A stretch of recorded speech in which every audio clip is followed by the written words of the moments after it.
Hello, this is a trial of a video format that I want to try where I can express some ideas and do it in a new medium and try something a little bit different than just writing a book or writing down words.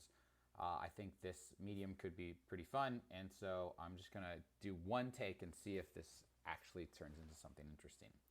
So I want to start with like the idea that I definitely feel as an individual that I am a part of Rome. As I try to explore my spiritual life and understand my connection and my desire to follow Jesus, I feel like the centurion. And I don't mean that in a complimentary way, because Jesus definitely had the response of how great is the faith of the centurion. I feel like it because I'm coming to him in a position of privilege and power, and I enjoy all the rights and privileges that society has given me. I'm a white male in America in a technical leadership position at one of the biggest companies in the world. Like I am overly privileged to the point that it is a challenge to follow the precepts of Jesus. And I say that as like my own journey, and that's what I want this format to be, on how to set those powers and privileges aside in the same way that the cross is meant to represent that for us. And I'm constantly seeking to try, how do I humble myself? And it's the more I do it, the more I see how just privileged and honestly prideful I am in that position. So I hope all of this messaging doesn't come across that way, but it is just meant to capture my journey on this with the Lord and what that looks like. So hopefully it's kind of a fun format to do that. So I asked Gemini, like, hey, can you compare? Like, is my feeling that I'm like a modern day Roman centurion actually map to what it was like in ancient Israel? And so these are the things of like social classes, sources of authority, privileges, expectations, positions, or path to position between a centurion and like what a tech executive or a capitalist entrepreneur, even though I may not apply those definitions to myself, like they're close. And it's like across the board, I feel like these are very, very realistic comparisons. And so, in that, I am a part of empire. And just like Daniel, who was a part of Babylon, my W 2 comes from empire. So a lot of what I want to talk about right now is like what is the zeitgeist, the current thinking of empire, and what does that look like? And one of the ideas that I honestly have been, and I'll confess this, enamored with is this idea of effective accelerationism, or how we can leverage the technology that we're building to create a better society. And there's a lot of idolatry in this, to be honest. I have a t-shirt with this symbol of like exponential growth. I still, to even as I say these words, like subscribe to like, yeah, let's go build new technology and it'll save us. And there's a lie in that. There's definitely a lie that I want to show my path to how I work through. So here's an idea of what that effective accelerationism actually is. Here's a quote from Beth Jesus, which was a pseudonym for the real person that came up with this idea, which is a combination from other ideas that I'll take a quick look at. So effective acceleration is what you get when machine learning engineers have had enough of technocrats and authoritarians trying to insert themselves in the power hierarchies of AI as the gatekeepers and controller of its power. Help unleash the beast or get out of the way. So it's kind of this idea that like rapid growth in technology, as chaotic and disruptive as it is, will unleash benefits. One of the concepts that Beth has advocated is climb the Kardashev scale, which is how much energy we are using as a society on this planet. And like, let's keep making that go up and up and up and up. And that's kind of a input proxy for how much benefit or utopianism we're getting, right? Okay, so it's kind of like interesting, cool idea. Now, it comes from Nick Land. Well, some of it. The origins of accelerationism come from Nick Land. And so like I was exploring Nick Land, like who is this guy? What does he say? And so I'll just read some quotes and we'll talk about it. Without attachment to anything beyond its own abysmal exuberance, capitalism, which Nick Land personifies, identifies itself without a desire to a degree that cannot imaginably be exceeded.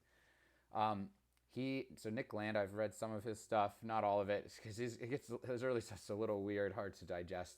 But the core of his ideas and listening to him speak, at least the way I hear it, is that capitalism is its own artificial intelligence. It is an alien life form, as it were, that is completely foreign to us, that is seeking its own growth. It uses our desires and what we want to feed it, but it has a mind of its own. And this definitely matches my experience of like how the world's economy doesn't feel controlled. It feels like an out of control fire that effective accelerationism and Beth Bezos would compare to like thermodynamics. Like a lot of life itself is this process of uncontrolled growth that is at the core of physics a reduction of entropy by creating order and dispersing heat. And there's like within that you get this emergence of capitalism and technology that is kind of like in a lot of this philosophy inevitable.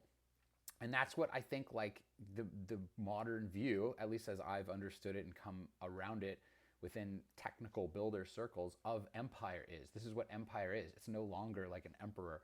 It is this alien beast that's eating everything. And our goal, according to EAC or EAC, is to feed that beast. I use those terms intentionally. So here's what Nick Land has to say about socialism. I say this because we're going to go back to like Christianity. And what does Jesus say? Socialism has typically been a nostalgic diatribe against underdeveloped capitalism, finding its eschatological, meaning like end times, soapboxes amongst the relics of pre-capitalist territorialities.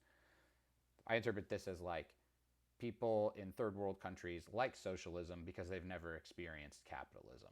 That it's underdeveloped, which is like, okay, there's some truth in that. I can see that. But, you know, this is not a representation of what I think Jesus was saying in the Bible, where we share, and even the early church in Acts, where we share. So I just want to show how this is true in technology.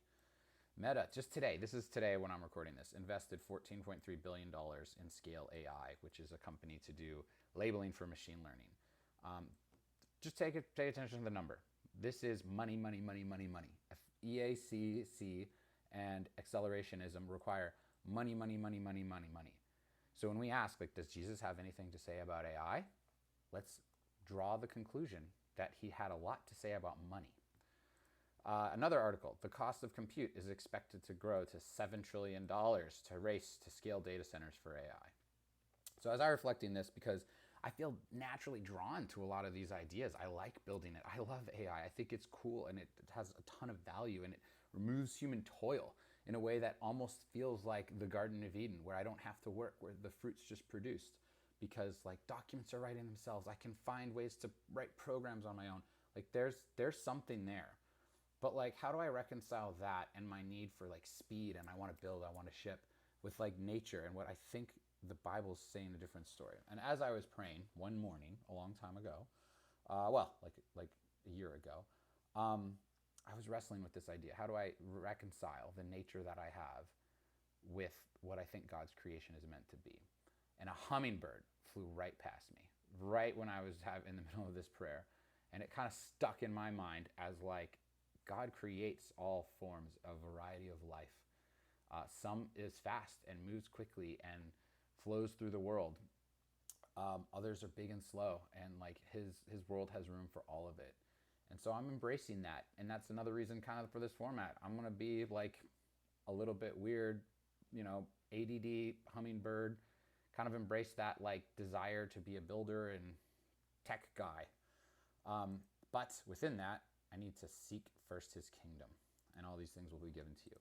This was a verse that has been very big within my family, at least. One of the churches we used to go to when I was a teenager had this as the core verse. My dad has an amazing story where he was praying and a single page from, I think it was the New King James, went into his backyard and it was open to Matthew 6:33.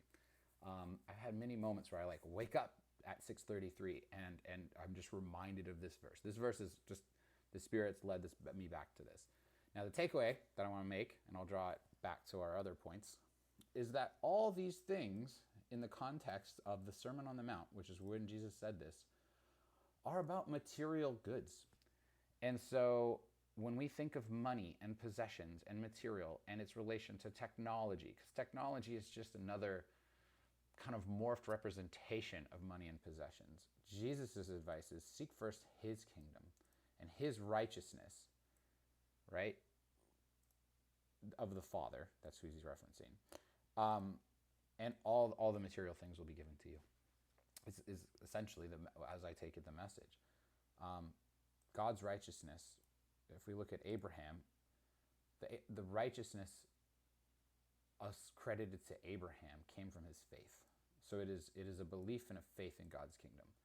So I began this journey of like, what does God's kingdom really look like? And I, through a variety of things, led to this book, which is out of print. You can't buy this on Amazon. I've got actually 2 copies. This is the one that I like beat up, got bookmarks, got dog-eared all up.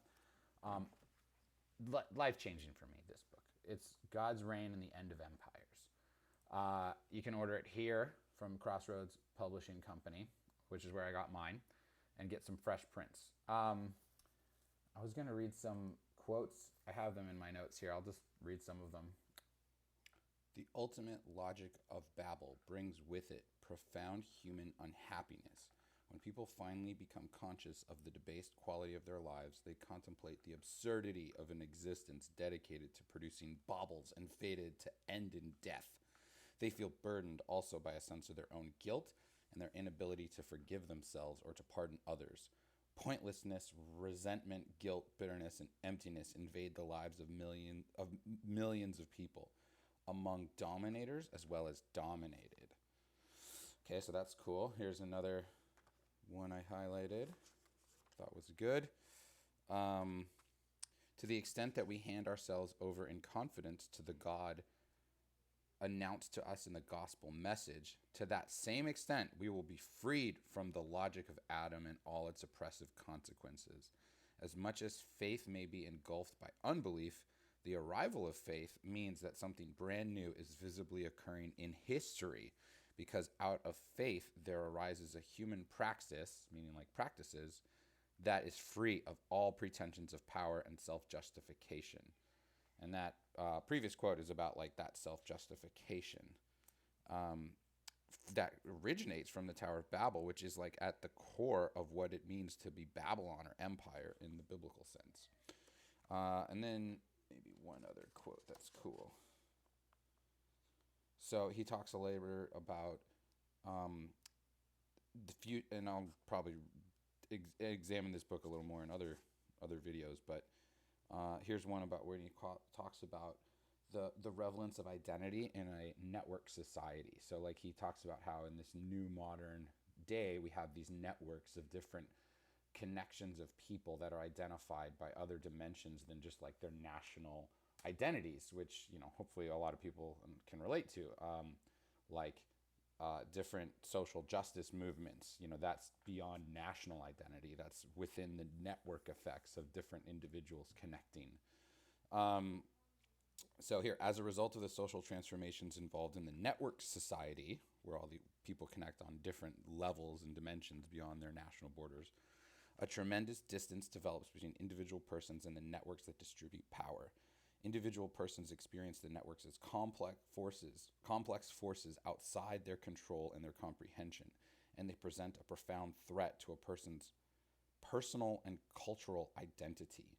In such a situation, the strongest challenges to global domination often take the form of autonomous identities that people adopt to resist the producing principles of the network society. What I thought was cool about this, if you remember our Beth Jesus quote, like this is the anonymous identity of people trying to re-find what it looks like in this modern era. So those are just a few cool quotes that I thought were interesting, and we'll explore this book more, hopefully in future videos. So Walter Brueggemann, similarly, who is another great author that had a lot to say, and I'll get back to that on money and the 6 different points about money, said that the way of mammon which is capital and wealth, is the way of commodity, that is the way of endless desire, endless productivity, endless restlessness without any Sabbath. Jesus taught his disciples that they could not have it both ways. So I think this is a challenge for me in my desire for, like, I want that endless curvature of growth within technology. Like, I cannot have it both ways. It is not going to be that way. And so I'm intentionally seeking Sabbath, seeking rest, seeking his kingdom. And so a lot of what I want to talk about in future videos is going to look like that. So here's a little bit of what Walter Brueggemann has to say about the different aspects of money. And I'll go through this. I've got to move myself around a little bit so you can see it. I'll kind of go over here. And here we can go over there. Money and possessions are gifts from God. Money and possessions are a reward for obedience. But one of the things he points out is, like, obedience does not guarantee money and possessions. It just means if you have money and possessions, that comes from some kind of obedience that you've had. But just because you're obedient doesn't mean you're going to get money and possessions. Job was obedient, and the opposite happened to him. So, money and possessions belong to God and are held in trust. We're stewards. That one's easy for me. I've heard that my whole life. Money and possessions are sources of social injustice. Now, I see this at a societal level, and there's a really great book called The Anti-Greed Gospel by Malcolm Foley, who is the one who actually led me to this book, awesome author, that talks about greed as the ultimate source of racism. And I see that, and you should read that book. I have it on Kindle, so I can't show it, but it's so good. The one point I'll add is I do see that these same dynamics actually come into play in, like, a household or smaller communal context. Meaning, like, my fears about money and security create social injustices with my kids and my wife. Like, they become stressors because of my uncertainty of the future. And not just, like, that we have enough material goods, but that my own self-justification for money starts emerging. And that creates a sinful, unjust dynamic within the shalom of my family. So that one really hit home.